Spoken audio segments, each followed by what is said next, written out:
ចឹងតែពេលកូនរៀនមកដូចហើយមេរៀនអំណាចសាលាបានតែឲ្យមួយហើយតាអញ្ចឹងយើងបញ្ចូលថ្ងៃទី2អស់គ្នាតាអញ្ចឹងលោកគ្រូចង់សួររំលឹកកូនមួយចំនួនតាអញ្ចឹងតែពេលលោកគ្រូរំលឹកទៅហើយតាអញ្ចឹងលោកគ្រូរៀនរូបភាពមួយជួយនឹងការកូនតាកុំមើលទៅគេបាទកុំមើលកុំមកណាđây làសាលារៀនក្នុងជាតិសាលារៀននៅពេលឆ្លើយបាទអញ្ចឹងឯងបងអាចទីបានថាក្នុងរូបហ្នឹងទៅចង់គ្នាថ្មីកូនបាទចង់ថាជាសាលារៀនបាទសាលាបានមន្ត្រីបាទសាលាដែលស្រស់ស្អាតមានសួនច្បារសួនចម្រុះអីចឹងទៅបាទតាអញ្ចឹងមុននឹងលោកគ្រូអានអត្ថបទជូនកូនលោកគ្រូចង់ឲ្យកូនទូទាសាច់រឿងអត្ថបទហ្នឹងទូទាមើលបាទថាសាលាជាអត្ថបទនេះគឺមានសាលាបានមន្ត្រីបាទអត់តាអញ្ចឹងលោកគ្រូនឹងអានអត្ថបទជូនកូនកូនយកដៃចំអល់តាមទូរស័ព្ទបាទអញ្ចឹងលោកគ្រូអានឲ្យកូនមេរៀនទី1សាលាកុមារមន្ត្រីសាលារៀនខ្ញុំជាសាលារៀនកុមារមន្ត្រីសាលារៀននេះសំណាក់លើទី1មានព័ត៌មានធំទូលាយនិងព័ត៌ចុងវិញនិងរបបព័ត៌ជំវិញក្នុងបរិវេណសាលារៀន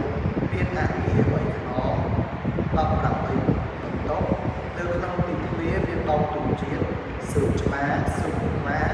ទីលានកីឡានិងដើមឈើធំៗនៅខាងក្រោយអគារមានសួនជីវៈចម្រុះសួនបន្លែនិងគុណអនាម័យសម្រាប់សហគ្រាសស្រីផ្សេងគ្នាក្នុងបន្ទប់វិញមានតង់កៅអីអាគារតាមជញ្ជាំងមានរូបភាពពេលស្លោនិងមានតាំងស្នាដៃសតសាលារៀនខ្ញុំស្អាតគ្មានសំណាបមានពណ៌បៃតងស្រស់ពោលជាដីសាស្ត្រទាំងអស់បញ្ជាក់នឹងការសិក្សានៅក្នុងសាលារៀននៅចុងឆ្នាំពួកគេបានឡើងថ្នាក់ទាំងអស់គ្នាហើយគ្មានសិស្សបង្កប់ការសិក្សាឡើយតែមិនកូនមានបានចោលដៃហើយនោះបានហើយលោកគ្រូនិងកូនអានជាមួយគ្នាមកក៏តាអានគ្នាក៏តាមេរៀនទី1សាលាកុមារមន្ត្រីសាលារៀនខ្ញុំជាសាលាកុមារមន្ត្រីសាលារៀននេះសំទីទួលមានបរិវេណធំទូលាយនិងព័ទ្ធជុំវិញ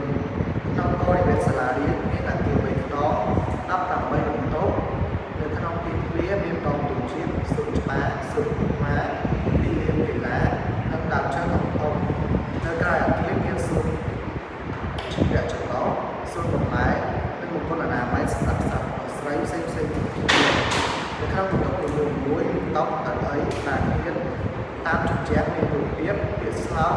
និងតាំងស្នាដៃសត្វសាលារៀនខ្ញុំមានសម្រាប់មានពណ៌បៃតងស្រស់ជាដីសាលាសិស្សទាំងអស់ពេញចិត្តនឹងការសិក្សានៅក្នុងសាលារៀនណាស់នៅចុងឆ្នាំពួកគេបានឡើងថ្នាក់ទាំងអស់គ្នាមានសារបង្គាប់ការសិក្សាឡើយបាទអញ្ចឹងកូនអានលោកគ្រូហើយលោកគ្រូចង់កូនអានចំណៃគូវិញមើលតាអ្នកជាអានអ្នកចំបល់រួចផ្លាស់មកគ្នាអានហើយណាកូន